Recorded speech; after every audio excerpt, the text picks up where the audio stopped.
ನಿಮಗೆ ಫಿಶರ್ ಇಲ್ಲ ಟಾಯ್ಲೆಟ್ ಜಾಗದಲ್ಲಿ ರಕ್ತ ಬರೋದು, ಟಾಯ್ಲೆಟ್ಗೆ ಹೋಗಿ ಬಂದಮೇಲೆ ಉರಿಯೋದು, ಮತ್ತು ಟಾಯ್ಲೆಟ್ ಜಾಗದಲ್ಲಿ ಒಂದು ಸಣ್ಣ ಚರ್ಮ ಹತ್ತುತ್ತೆ ಅಂದರೆ ಅದೆಲ್ಲ ಯಾಕಾಗುತ್ತೆ ಗೊತ್ತಾ?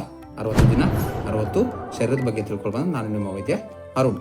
ಟಾಯ್ಲೆಟ್ಗೆ ಹೋಗಿ ಬಂದ ತಕ್ಷಣ ನಿಮಗೆ ಸರಿಯಾಗಿ ಉರಿಯುತ್ತೆ. ಟಾಯ್ಲೆಟ್ಗೆ ಹೋಗುವಾಗ ಯಾವುದೋ ಚಾಕು ತೊಗೊಂಡು ಚುಚ್ಚಿದಂಗೆ ಆಗುತ್ತೆ ಅಂದರೆ ಅದು ಫಿಶರ್ ಅಂತ ಅರ್ಥ.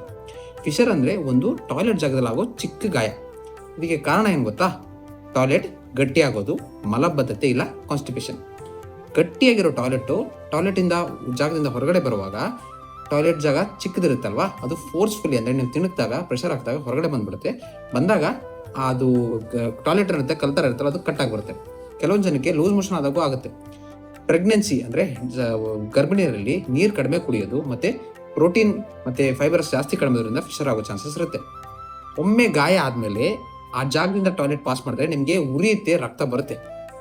ಇದರಿಂದ ಏನಾಗುತ್ತೆ, ನಿಮ್ಮ ಗುದದ ದಾರದ ಏನು ಮಸಲ್ಸ್ ಇರ್ತಾವಲ್ಲ, ಸ್ನಾಯು ಇರುತ್ತೆ, ಅದು ಇನ್ನೂ ಟೈಟ್ ಆಗಿಬಿಡುತ್ತೆ. ಟೈಟ್ ಆದಾಗ ರಕ್ತ ಕಡಿಮೆ ಹೋಗುತ್ತೆ. ರಕ್ತ ಕಡಿಮೆ ಹೋದಾಗ ಗಾಯ ಗುಣ ಆಗೋದು ಲೇಟ್ ಆಗುತ್ತೆ. ಸೊ ನಿಮಗೆ ಗಾಯದಿಂದ ಟಾಯ್ಲೆಟ್ ಜಾಗ ಟೈಟ್ ಆಗೋದ್ರಿಂದ ಗಾಯ ವಾಸಿ ಆಗದಿರೋದ್ರಿಂದ ಇದು ಕಂಟಿನ್ಯೂಸ್ ಆಗಿ ತಿರುಗ್ತಾ ನಿಮಗೆ ಟಾಯ್ಲೆಟು ಉರಿ ಬರೋದು ಸ್ಟಾರ್ಟ್ ಆಗುತ್ತೆ. ಸೊ ನಿಮಗೆ ಫಸ್ಟ್ ದಿನ ಅಂದರೆ ಟಾಯ್ಲೆಟ್ ಜಾಗದಲ್ಲಿ ಉರಿ ಬಂದ ದಿವಸನೇ ಡಾಕ್ಟರ್ ಹತ್ರ ಹೋಗಿ ಭೇಟಿ ಮಾಡಿ. ನೀರು ಜಾಸ್ತಿ ಕುಡಿಬೇಕು, ಫೈಬರ್ ಆಹಾರ ಜಾಸ್ತಿ ತಿನ್ನಬೇಕು, ಮತ್ತು ಟಾಯ್ಲೆಟ್ ಗಟ್ಟಿ ಮಾಡೋ ಆಹಾರಗಳನ್ನ ಕಡಿಮೆ ತಿನ್ನಬೇಕು. ಅಂದರೆ ಈ ಮೈದಾ ಮತ್ತು ಗೋಧಿ ಪದಾರ್ಥಗಳನ್ನ ಕಡಿಮೆ ಮಾಡಬೇಕು, ಆಲೂಗಡ್ಡೆ ಬದನೆಕಾಯಿ ಎಲ್ಲ. ಸೊ ನಿಮ್ಗೇನಾದರೂ ಟಾಯ್ಲೆಟ್ ಜಾಗದಲ್ಲಿ ರಕ್ತ ಬರ್ತದೆ, ಚರ್ಮ ಏನಾದರೂ ಸಿಗ್ತಾ ಇದೆ ಮತ್ತು ಉರಿ ಬರ್ತಾ ಇದೆ ಅಂದರೆ ನೀವು ನಮ್ಮ ಇದರಲ್ಲಿ ಫಿಶರ್ ಅಂತ ಕಮೆಂಟ್ ಮಾಡಿ.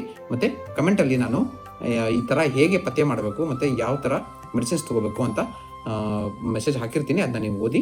ಅದ್ರ ಜೊತೆಗೆ ನಿಮ್ಗೇನಾದರೂ ಫಿಶರಿಂದ ತೊಂದರೆ ಆಗ್ತಿದ್ರೆ ನನಗೆ ಡೈರೆಕ್ಟಾಗಿ ಮೆಸೇಜ್ ಮಾಡಿ. ನಾನು ಮೆಡಿಸಿನ್ಸ್ ನಿಮಗೆ ವಾಟ್ಸಪ್ಪಲ್ಲಿ ಇಲ್ಲ ನಿಮಗೆ ಕೊರಿಯರ್ ಮೂಲಕ ಕಳಿಸ್ಕೊಡ್ತೀನಿ. ಈ ವಿಡಿಯೋನ ಯಾರಿಗೆ ಟಾಯ್ಲೆಟ್ ಜಾಗ ಜಾಸ್ತಿ ಕುತ್ಕೋತಾರಲ್ವ ಅವ್ರಿಗೆ ಶೇರ್ ಮಾಡಿ. ಧನ್ಯವಾದ.